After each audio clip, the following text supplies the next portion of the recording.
لا يشرح حيوان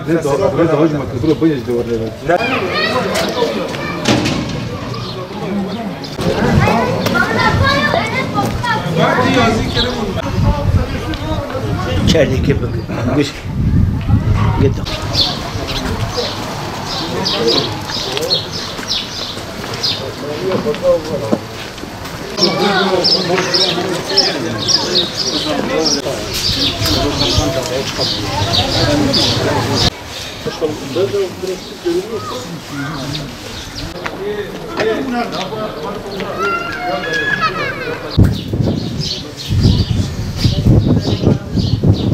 Sarıçını. Sarışın mı? Evet.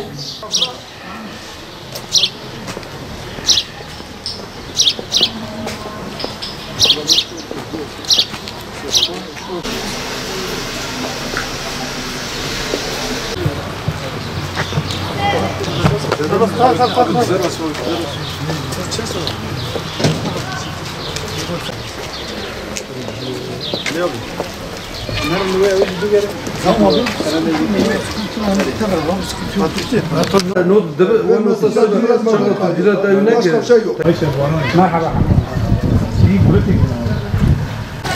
Şimdi bu Hilvan'ın, bu mahallenin aldığı boru bu.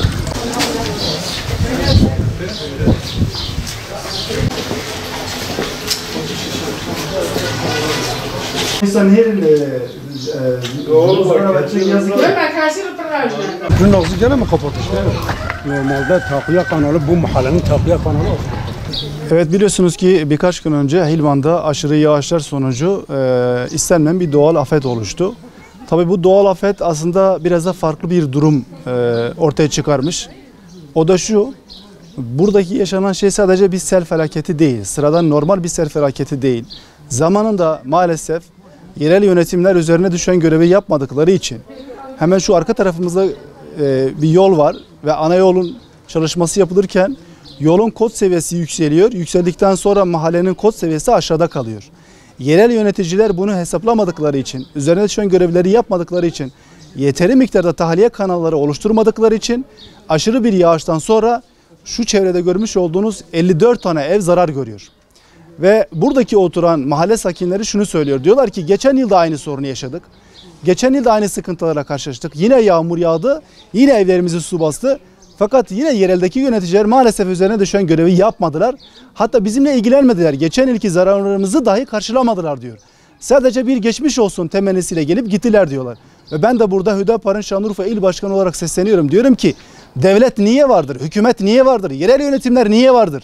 Eğer vatandaşın bir sorun ve bir sıkıntısı varsa yerel hükümet, yereldeki görevlilerin üzerine düşen, hükümetin üzerine düşen, yereldeki yöneticilerin üzerine düşen görev gelecek vatandaşıyla ilgilenecektir. Çünkü devlet vatandaş için vardır. Lütfen buradaki bütün yereldeki yöneticilere sesleniyorum. Hükümete sesleniyorum. Diyorum ki Hilvan'daki 54 evin zararı bir an önce karşılanmalıdır. Eğer evse ev ihtiyacı karşılanacak.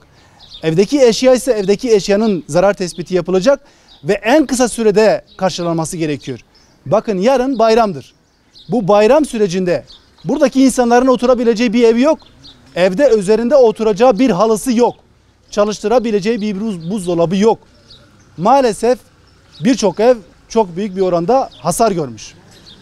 Tekrar söylüyorum. Geçen yıl aynı afetle karşılaştıkları zaman yereldeki yöneticiler üzerine düşen görevi yapmış olsalardı, tahliye kanalları olmuş olsaydı bugün buradaki insanlar bu sıkıntıyı yaşamayacaklardı. Ve buradan tekrar uyarıyoruz. Eğer tekrar siz tahliye kanallarını yeniden yapmaz iseniz yarın Hilvan tekrar aynı durumla bir daha karşı karşıya gelecektir. Buradan tekrar uyarıyoruz. Evet, biz gelip Remziye ablanın evini ziyaret ettik. Mehmet Emin abiyle oturup konuştuk. Remziye abla az önce kendi dramını anlattı. Diyor ki yarın bayram. Biz bayramda ne yapacağız? Oturacak bir evimiz yok. Üzerine oturacak bir halımız yok. Yarın bayramda evet herkes kendi evinde oturacak. Misafirlerini karşılayacak. Peki buradaki mahalle sakinleri misafirini nerede karşılayacak? Gelen misafiri nasıl oturtacak bir yeri var mıdır? Hayır, yoktur. Lütfen kendimizi onların yerine koyalım.